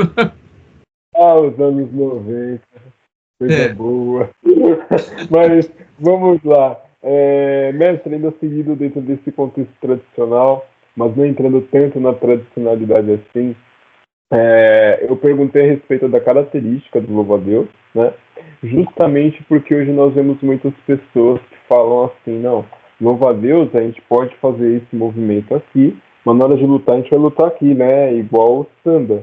E a gente até conversando numa outra live, falou assim, não, pera, era uma prática de guerra, o samba é algo novo, né? Essa guarda aqui veio do boxe, né? Que foi importada do boxe, todo mundo que defende veio do boxe, né? E eu achei muito interessante você falar do enrolar das mãos ali, de dividir conhecimentos semelhantes técnicos ali, como por exemplo o Inchan, que tem essa coisa, né, de você encostar, de você sentir ali, também falar do Bruce Lee, foi muito interessante, muito esclarecedor pra gente mesmo. Com relação a histórias marcantes, mestre, teve uma que eu sempre ouvi do senhor dos Tigres e Dragões. Abraço para o pessoal do Tigres e Dragões. Se algum dia os senhores quiserem participar também aqui, estão convidados, porque não trazer alguém que está fazendo o que a gente faz, né? Que, de certa forma, a gente também é fã do trabalho. Claro, claro.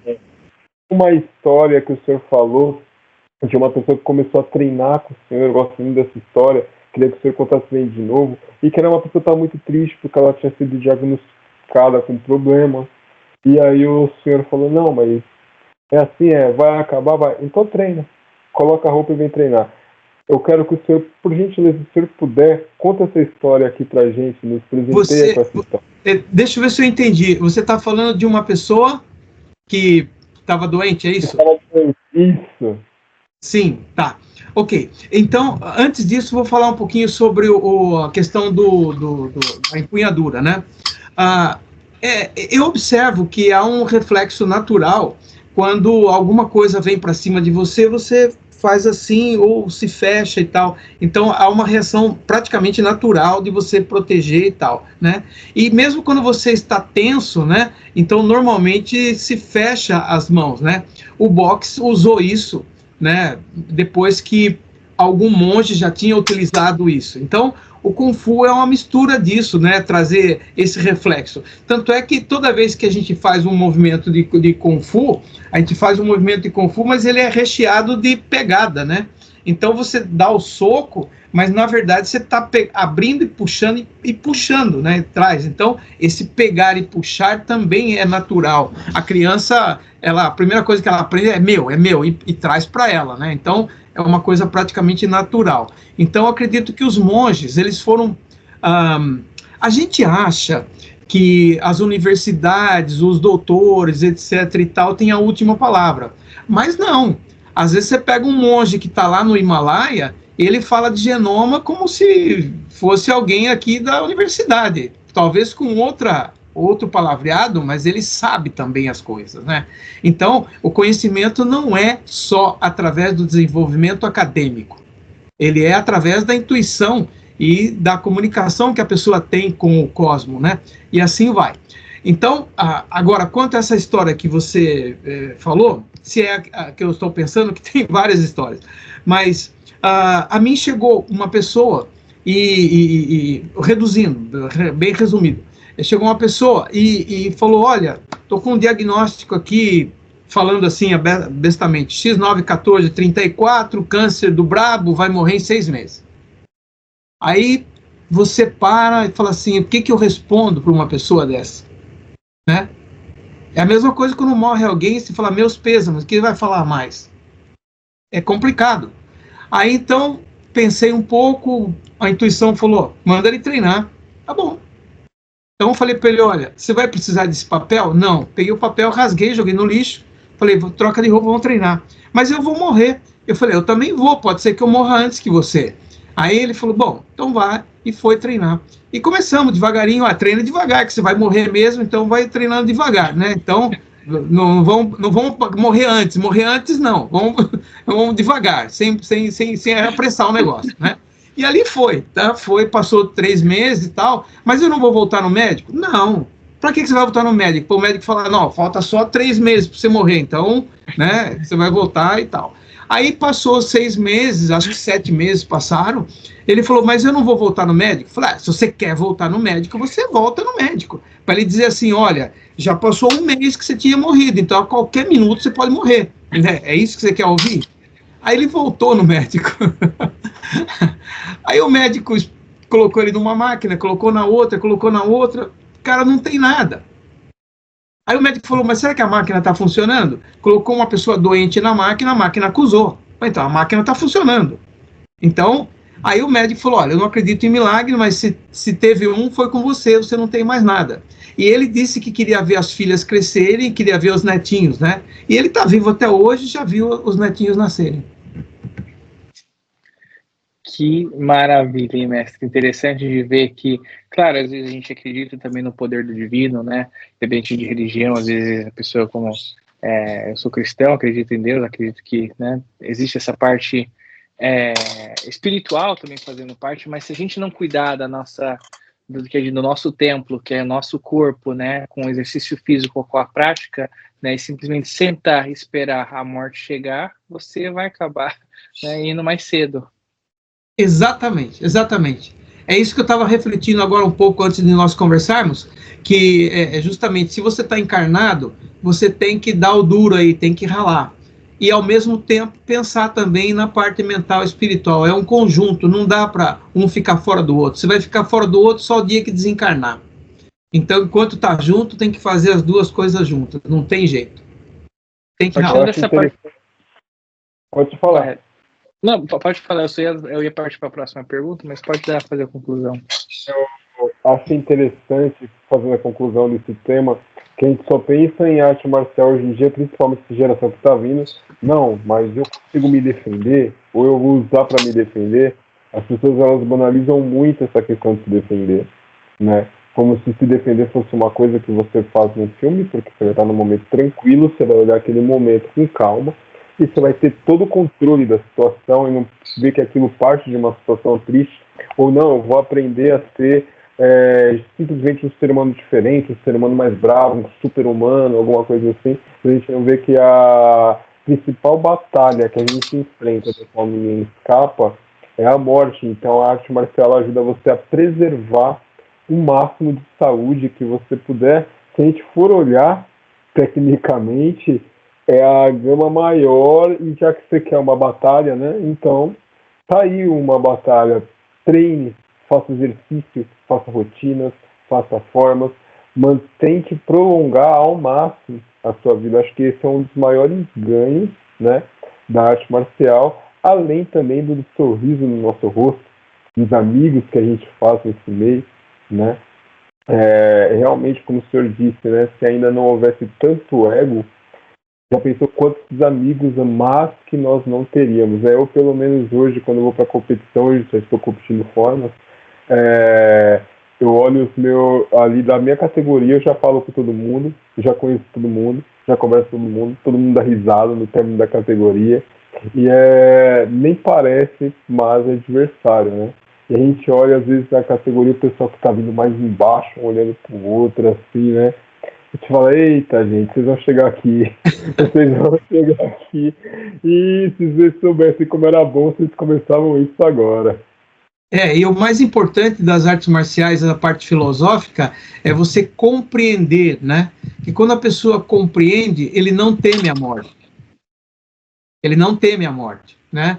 E quando ele compreende, ele transcende a morte e ele acaba vivendo de uma maneira mais tranquila. E por que eu digo isso? Por que eu digo isso é o seguinte, quando você, em arte marcial, você olha para um oponente, né, olhando aqui para o professor Ronald, por exemplo, ele é grande, tem um músculo bom, uma perna comprida, né, ele vai acertar minha cabeça eu já sou baixinho mesmo, ele vai acertar minha cabeça e tal.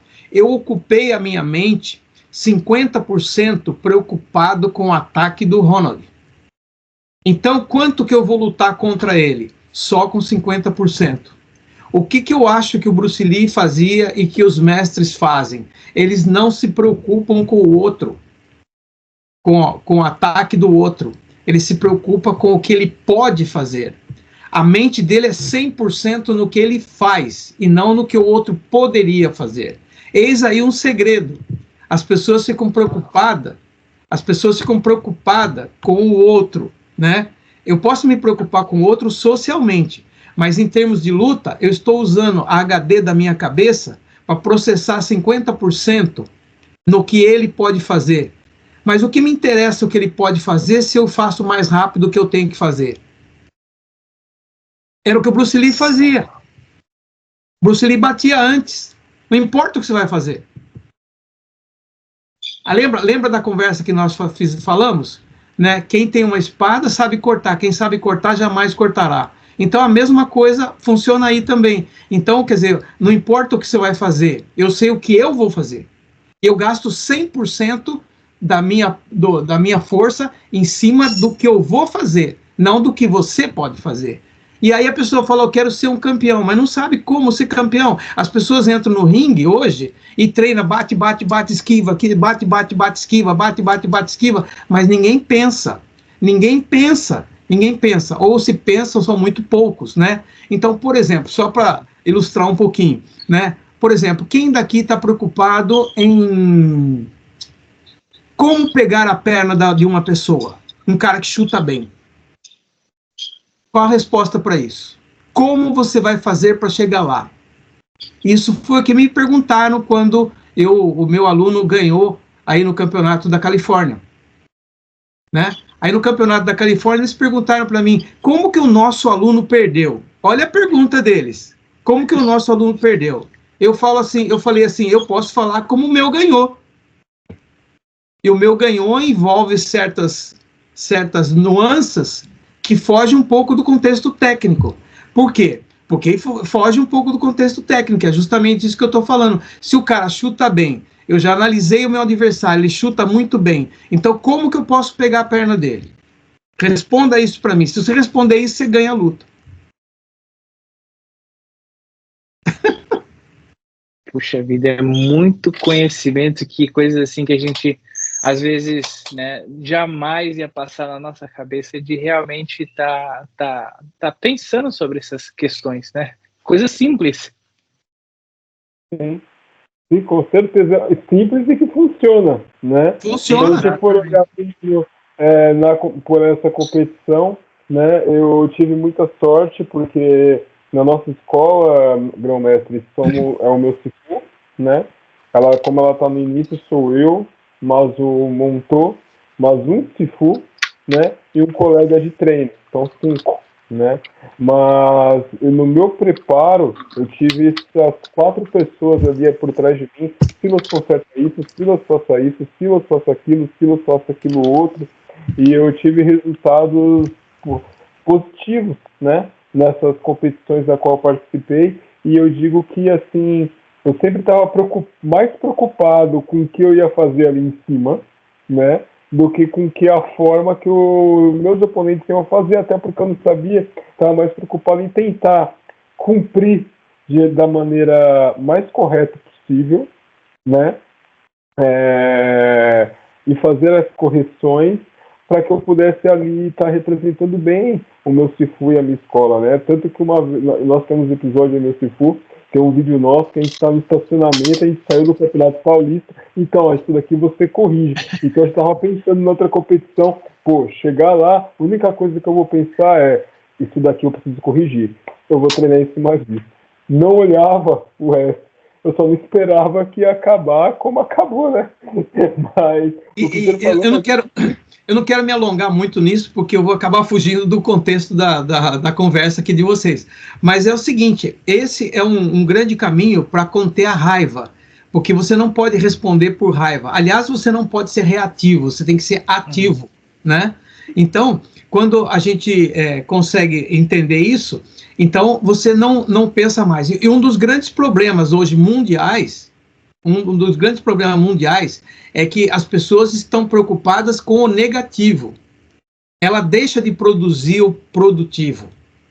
Se ela produzir o produtivo 100%, o negativo não existe mais. O problema é que ela tá preocupada com o negativo, né? Então, por exemplo, se eu chego para você e falo assim, você é muito feio. Aí você já sai 3 dias brigando com todo mundo porque o Amaral falou que você é feio. Entende? Quer dizer, então você já curtiu a sua raiva, você vai querer lutar comigo com raiva e, consequentemente, pode perder, porque você está usando a minha ferramenta. Então, nesse contexto, a gente pode, depois, uma outra hora, ilustrar um pouco mais isso, de como as artes marciais podem sobreviver um pouco mais no nosso meio, mas de uma forma mais adequada. Quais valores e princípios do Kung Fu o senhor acha que seria mais importante transmitir para os alunos? Olha, a pessoa, quando ela se dá conta por si só, né, quando você completa 16, 17, 18 anos, que você começa a se sentir gente, né, geralmente não lembra nem dos pais, nem da mãe, nem de ninguém, só lembra de você mesmo, né, o que acontece com o teu físico e tal. Então, parece que a primeira reação é com você mesmo. Então, usando dessa primeira reação, eu acho que os professores têm que tentar enfatizar isso e ensinar o aluno a ler isso nele próprio, para depois ele trazer isso de volta em gratidão aos pais. Mas essa gratidão é um segundo momento. Então, vamos voltar. Então, os primeiros valores seriam em relação à própria saúde. Então, se o Ronald encontra comigo e fala, não, porque isso, porque aquilo, eu falo, Ronald, faz flexões aí. Quando você fez 2, isso é o que você é. Você é 2 flexões, nada mais que isso, entendeu? Aí, de maneira que você vai falar, opa, peraí, então eu preciso treinar mais, né?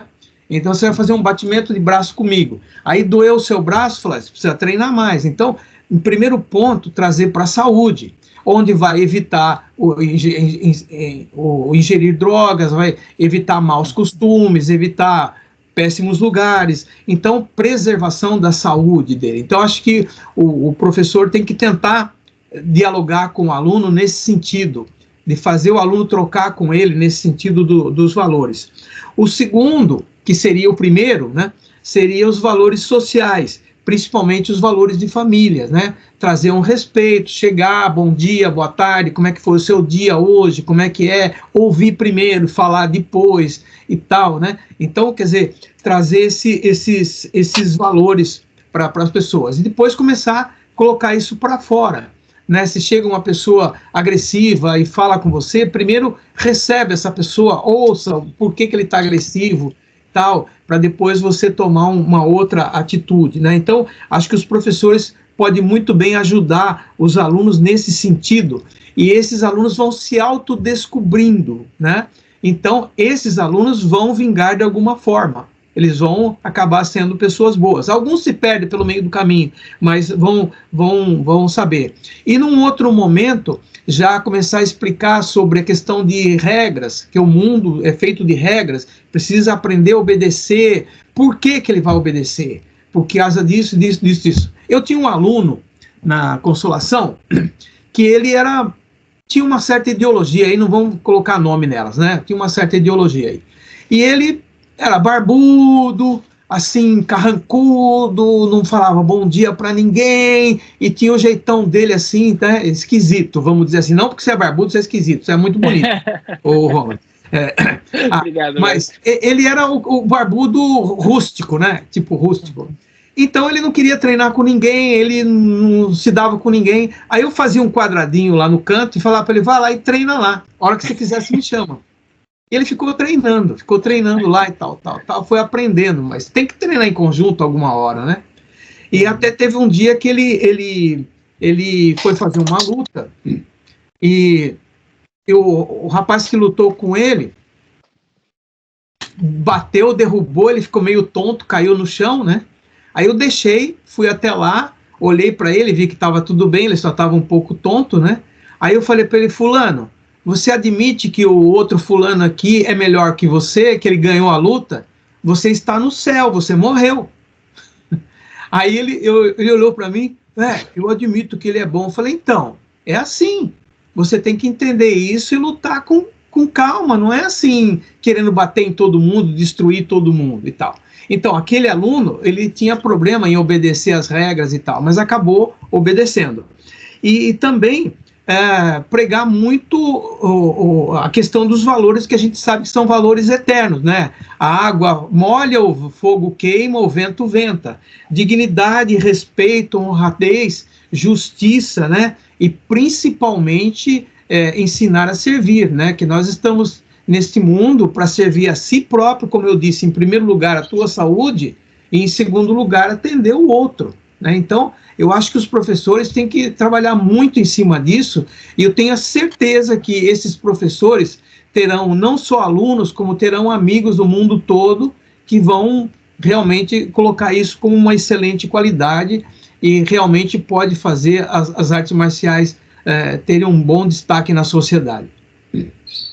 Grão-mestre, partindo aqui para a nossa penúltima pergunta, qual o maior obstáculo? Acho que essa pergunta é uma pergunta-chave. Qual o maior obstáculo que você encontrou em adaptar o Kung Fu na cultura brasileira? Olha, como eu disse anteriormente aqui, foi justamente pregar uma coisa que, veja bem, eu ensinei Kung Fu quando o Kung Fu não existia no Brasil, não tinha mídia, propaganda, rádio, televisão, revista, não tinha nem boato, né? Depois surgiram os filmes do David Carradine e depois os do Bruce Lee, né? Então não existia nada. Então eu vendi um produto que cansa, dói e é difícil de ensinar.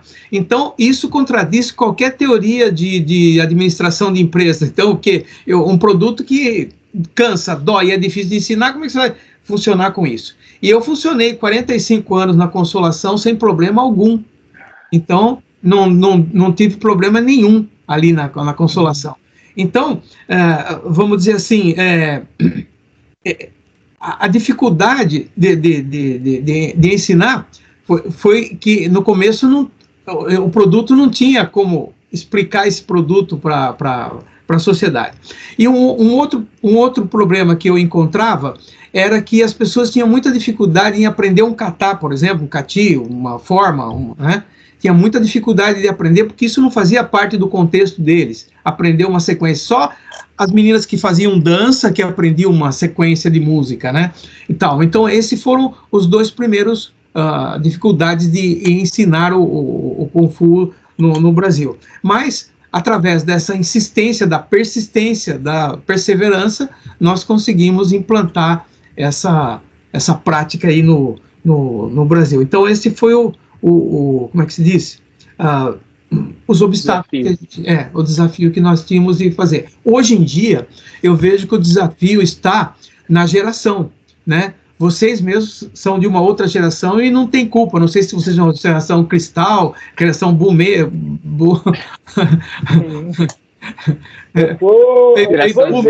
baby boomers ou geração cristal, diamante, sei lá o quê. Mas a partir dos anos 80, né, essa geração pegou uma mistura entre a tecnologia do não computador para o computador e geralmente as cidades foram mais condensadas, e são filhos de apartamentos, filhos de quartos, filhos de celulares e Orkut e outros bichos aí afora. Então, geralmente foi uma sociedade que perdeu a chance de aprender alguma coisa em loco, como, por exemplo, eu nadei no rio, né? Eu furei o pé com prego quando era criança, andava descalço, então eu colhia a fruta no pé e comia sujo mesmo, do jeito que estava ali, comia a fruta e tal. Então, muitos desses valores vocês perderam, porque o mundo não ofereceu essa oportunidade para vocês. E eu vejo que hoje o desafio maior é lutar contra, não é contra, mas tipo assim, como dosar essa tecnologia. Por exemplo, é hora de tecnologia, então tecnologia. Mas agora é aula de parte mental filosófica, agora é aula de aquietamento, agora é aula disso, aula daquilo. Por quê? Porque hoje eu pergunto para os jovens assim, eu pergunto assim, qual é o teu sonho? Perguntei esses dias mesmo.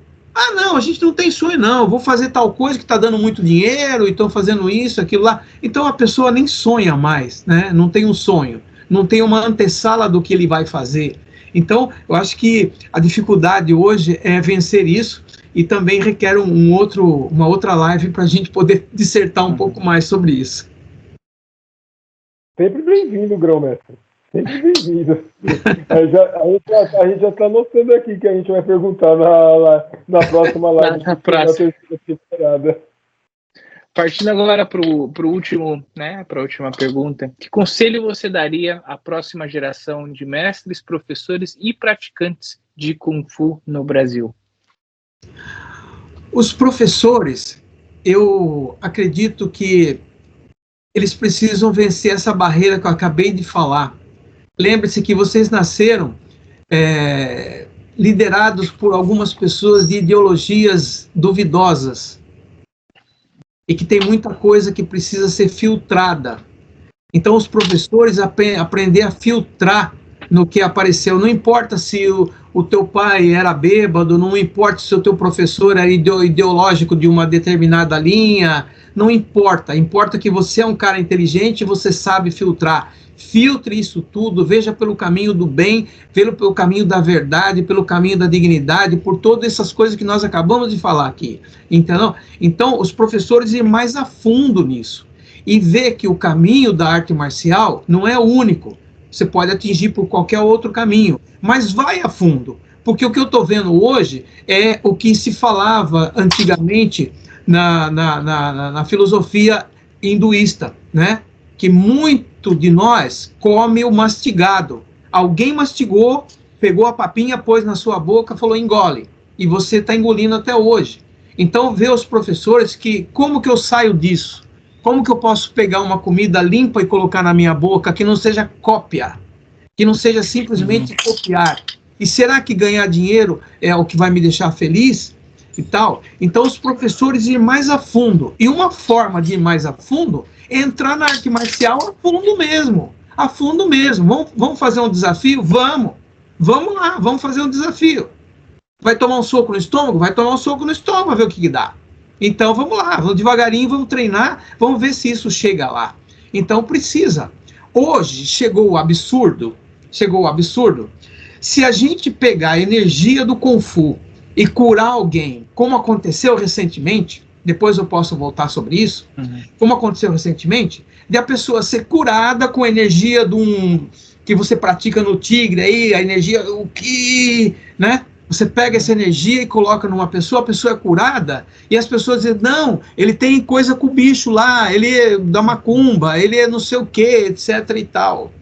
Quando o meu amigo Sifu Paulo Silva corta a banana, na boca com o olho vendado, a pessoa, não, tem parceria com o homem lá e tal, isso é coisa ruim, tal. Ele não consegue imaginar que certas pessoas transcendem e as coisas acontecem do outro lado. Tudo que você quer, você consegue do outro lado. Então eu digo para os professores, vão mais a fundo. Você quer ir bem na faculdade? Vai mais a fundo na arte marcial, vai mais a fundo na parte mental. Você quer ganhar dinheiro? Vai mais a fundo. Eu tenho a fórmula para você ganhar muito dinheiro. Muito, mais do que você precisa. mas você tem que ir a fundo. Então, os professores, né, encarar sério, chamar no tete-a-tete aí, ó, chama os professores aí para conversar, vamos conversar a sério, a fundo, a sério. Falar na verdade, na cara dura. Na cara. Então, os professores, ir mais a fundo. Então, é isso que eu diria para os professores. Vocês vão gostar, vocês vão descobrir coisas que são fantásticas, certo? Os meus alunos hoje, que têm muitas academias, têm um salário acima de 50 mil. Entendeu? Eu não ganho tanto, eu não tenho dinheiro. Mas eu digo assim, eu tenho tudo o que eu preciso. Então, eu acho que, vamos dizer assim, os professores têm que parar e pensar que às vezes não é questão do dinheiro, ou do nome, ou do doutorado, ou do isso, aquilo, sim, tudo isso ajuda, tudo isso faz parte. Mas não se esqueça do caminho mental, filosófico, espiritual. Quer dizer, os professores ir mais a fundo nesse caminho, eles vão conseguir tudo o que eles querem. Tudo o que eles querem, vão conseguir, né? E os alunos que pratiquem mais, no sentido de tentar ser um ser humano melhor. Entendeu? Fazer essa pergunta para o aluno, por que você está treinando? Então, tipo, ele começar a entender que ele precisa ser um ser humano melhor. Quantas flexões você faz? 2? Então, você vai fazer 10, 20. Tem saúde? Tem. Tá querendo lutar? Vai lutar. Quer ir para o campeonato? Vai para o campeonato. Quer competir de forma? Vai competir de forma. Ser um ser humano bom, né? Como é que você é em casa? Você já levou flores para sua mãe no dia do aniversário dela, ou fora do aniversário e tal? Ser um ser humano melhor. Os professores podem ensinar os alunos e cobrar dos alunos uma postura, uma discussão, uma conversa sobre isso. E o aluno falar, você precisa se interessar por isso, meu filho. Não é só pegar o celular e ficar ali, no celular. Então, dessa forma, você vai ser um ser humano melhor. Entende? Como diz nos escoteiros, já ajudou alguém hoje? Então, colocar na cabeça do aluno também que faz parte da obrigação dele, não é obrigação, mas tipo, faz parte do ser humano dele, ser alguém para servir também. Então, quer dizer, eu acho que a mistura do interesse do professor, discutindo com o aluno, arrancando do aluno um sim, né? Sim, concordo com isso. Então, vamos fazer isso, que isso é bom. Então, a partir daí, o ser humano pode ser... o professor e o aluno pode ser melhor. E para encerrar, eu queria dizer uma coisa, que a gente tem que aprender a ser feliz e sonhar. Muitos pais, hoje em dia, não ensinam as crianças a ser felizes, ensinam elas a mexer no computador, no tablet e tal, mas não ensina a criança a ser feliz, não pulou com ela, não dançou com ela, não imitou um bobo com ela. Então, a criança não aprende a ser feliz, e que a gente pode olhar para fora para sonhar. Um dos segredos do meu sucesso no Kung Fu, se é que é sucesso, entendeu? Foi que eu falei na imaginação das pessoas, olhar para fora e sonhar. Um dia eu olhei para cima e vi o primeiro avião. E quando eu vi o primeiro avião, eu falei na minha linguagem assim, tem motorista lá dentro? Tem. Então eu quero ser motorista de avião. Entendeu? E hoje eu tenho carteira de piloto. Entendeu? Então a pessoa precisa aprender a sonhar. Agora, olhar para fora para sonhar. Mas é só quem olha para dentro que desperta.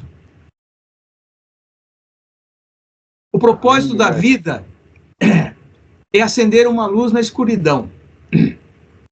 E o sofrimento precisa ser superado. A arte marcial é um excelente começo para isso. É isso. Uau.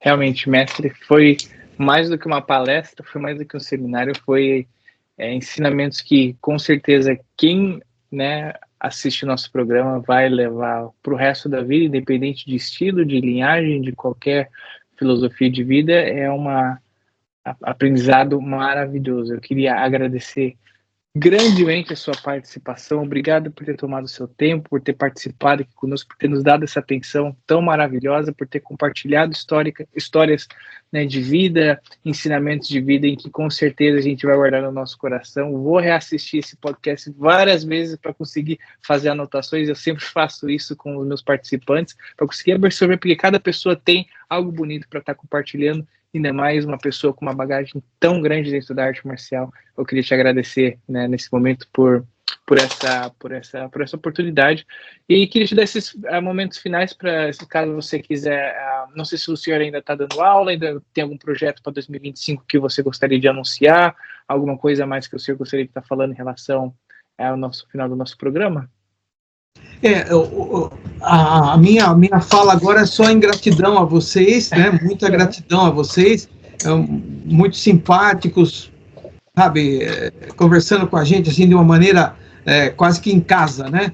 Então, muita gratidão por isso, e deixar aberto o caminho também para que, se vocês quiserem conversar mais a fundo, quiserem discutir comigo e tal, dado contra, falar e tal, vamos estudando isso, que é assim que a gente chega lá. Não é só batendo nas costas, não. Às vezes a gente não concorda, mas é daí que surge justamente a essência da coisa. Então, deixar aqui o meu agradecimento. Espero ter contribuído aí para as pessoas para poder trilhar um pouco mais a nossa vida de uma forma mais digna, mais honrada, né? E me coloco à disposição. Eu não estou dando aula no momento, embora já tivesse um grupo aqui querendo fazer aula comigo, mas eu já estou bem velhinho, então estou meio devagar, né? meio devagar. E deixar aqui um abraço para os professores que estão batalhando muito aí no Brasil, né, lá no Brasil, estão batalhando bastante, estão conseguindo um verdadeiro milagre com as academias. A gente vê muitas academias, tanto de Kung Fu como de outras artes marciais, passando dificuldades, não tendo aluno. Você pode responder por isso. Nos Estados Unidos não existe academia, que eu saiba, academias grandes. Eu participei agora, dia 29, de um exame de faixa preta. Eu não queria citar nomes para não discriminar os outros também, mas em todas elas funcionam quase que da mesma forma. Mas uma academia monstruosa, 600 alunos, entendeu? Uma academia que é quase meio quarteirão. Então, quer dizer, por que existe tanta gente com dificuldade ainda no Brasil para fazer isso? Se bem que o país está atravessando uma fase difícil. Mas vamos conversar um pouco mais próximo, quem sabe consegue. A gente está mostrando que a gente sabe o caminho das pedras, como é que é, pode dar um alô, pode melhorar isso, mas parece que os nossos irmãozinhos da arte marcial às vezes não entendem o assunto. Então quero deixar aqui aberto o canal também para a gente conversar sobre isso e tal. Quem sabe as coisas podem melhorar bastante com a união essa união fraterna que estamos fazendo. Muito obrigado mesmo. Eu te agradeço. Silas, algumas considerações? Eu tenho, grão-mestre, eu só tenho a agradecer, só tenho a agradecer por poder ter corrido essa live. A minha mãe morreu há 2 anos atrás, né, 2 anos e meio atrás, e para mim ter essa live com o Senhor foi voltar no tempo, foi olhar o meu início, foi olhar aquele garoto de 9 anos que a mãe trazia aquela revista, né, de arte marcial para sanar aquela vontade desfreada que aquele garoto do Jardim Antártica tinha, onde eu vi aquela foto do Senhor naquela revista ali da Impact, né, foi a primeira foto que eu vi, também da primeira vez que eu comecei a competir, e todo o caminho que eu tenho feito até agora foi como olhar aquele garoto estando aqui, né? Eu me senti muito emotivo, eu agradeço muito por terem me dado essa chance, agradeço de coração por ter aceitado. Realmente essa live é algo que nós vamos assistir, vamos compreender coisas agora, daqui a 10 anos vamos assistir e compreender outras coisas, dali a mais 10 anos vamos assistir e compreender outras coisas. De tão grande que foi essa live, é como ler um livro em fases diferentes da vida. E você veja que maravilha, nós falamos antigamente que as pessoas achavam que fazer luta era uma coisa ruim. Talvez a sua mãe também achasse isso, mas ela foi e serviu você. ela foi buscar a tua felicidade e falou, um dia ele vai aprender isso e vai ser uma pessoa de bem. Então você veja bem que maravilha, né? O servir, né? Da sua mãe. Sim, da minha mãe e da minha avó, que minha avó também ajudou a criar, e foi minha avó que me apresentou Kung Fu, né? Porque até então eu pensava que, falei, vó, Bruce Lee luta Karatê. Aí ela, não, Silas, Bruce Lee luta Kung Fu. Ela trouxe um recorte pra mim de um filme que chama Dragão, a história de Bruce Lee em 93, e eu perguntei pra ela, o que é Kung Fu? E ela pegou, à tarde, depois do almoço se troca, vamos na locadora. A gente foi na locadora, né? E alugou. Aí a gente foi procurar o filme do Bruce Lee, não achou, aí achamos o Garra de Tigre 2, com o Boliung, aquele grandão, fortão, né? E aí a minha avó falou, Kung Fu é isso? Né? E eu assim, e eu olhava ali e ficava, cara, mas parece tão difícil. Eu sempre tive uma admiração muito grande pelo Kung Fu, mas quando que eu ia esperar que um dia ia fazer e que eu ia me destacar como atleta? Nunca, né? Pelo menos não aquela criança de 9 anos. Então, para mim, você não tem noção do impacto que o seu sim causou, né? Para mim, acho que para o Cifuron também. Cifuron, muito obrigado por ter aí falado, Silas, você quer participar como co-host, porque para mim, nunca vou deixar de agradecer você por isso. Muito obrigado então, mesmo, gente. Um namastê para as mamães aí que fizeram isso. Exatamente, Grão-Mestre, mais uma vez, muito obrigado pela sua participação, obrigado pelo legado, pelo carinho, obrigado por sempre estar por ter influenciado, sempre estar influenciando a vida de praticantes de artes marciais, independente da localização. A arte marcial, eu uso falar que ela é sempre uma arte sem fronteiras, né? Quero agradecer mais uma vez o Silas. Obrigado, Grão-Mestre, pela participação. Vamos querer você na nossa próxima temporada de novo para conversar mais um pouquinho. Claro, vamos ver a disponibilidade. Agradeço a todos vocês aí que ficaram até o momento. Obrigado por ter assistido. Tenham um ótimo ano novo, tenham um ótimo Natal, que vocês possam passar o ano de 2025 muito abençoado. Obrigado por tudo. Tenham uma ótima noite.